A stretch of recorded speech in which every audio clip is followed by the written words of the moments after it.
Sorry, I had to make sure the sheep were tended before I could come inside. You know, I'm here. I've come a long way for many years to come and speak to you all tonight. My name is Shep. You can call me Shep. My last name is Hurd, Shep Hurd. And yes, it was a cruel name.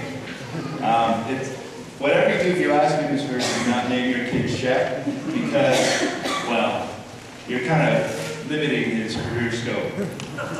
But I want to talk to you guys a little bit about a night that I had. This was a night that was, in my mind, was ordinary. We'd been out in the field for about a week. And, you know, the life of a shepherd, you learn that it's not a glamorous life. You learn that as a shepherd, it's long nights in the field, it's time away from your family.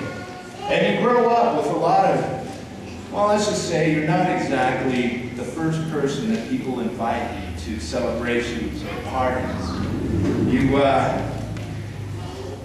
You get jokes about how you smell. A week in the field and among all those sheep, you can imagine, we're not exactly known to be the cleanest of people. People will wonder and make cracks about what your parents did that made you end up as a shepherd. When we would go to the temple, were we allowed to go in and worship where everyone else did? No, we had to stay out in the outer area where people who were not from our religion, where people from other countries were forced to stay.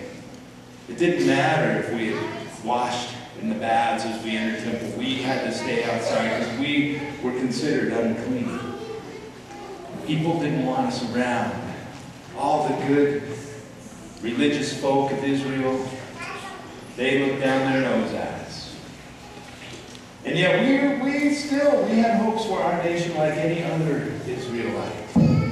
We hoped that God would come, that God would send someone that would push the Romans away, and we would once again be a great kingdom like we once were. We love our country, we love our nation, we love our religion. But we weren't allowed in the inner parts of our temple. We were just the shepherds out in the field. But it was an amazing night because, well, you're going to see it in a little bit. But there were angels that came and they brought us this tiding, this greeting, this message about a king that was being born, about the Messiah being born in Bethlehem. It came to us, the shepherds. We'd have thought they'd have come to the kings. We thought they'd have gone to see the priests. After all, aren't they the ones who are the most high? Aren't they the ones who are the most righteous? Aren't they the ones who are the most powerful? Don't they have the most say? But instead, the angels came to us, out in the fields, out where we were. And they brought us that message of good news that Christ was born. And I share this with you. Because, don't get me wrong, as I look over all of you, I don't think that we have any kings or queens in here, am I right? Yeah, I don't think we have any, I don't think we have any priests or prophets in here, do we? No.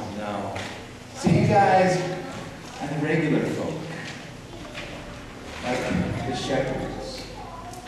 And it's to you that the Christ child is coming.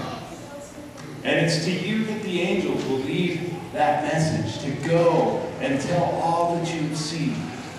Because you are about to see that first Christmas.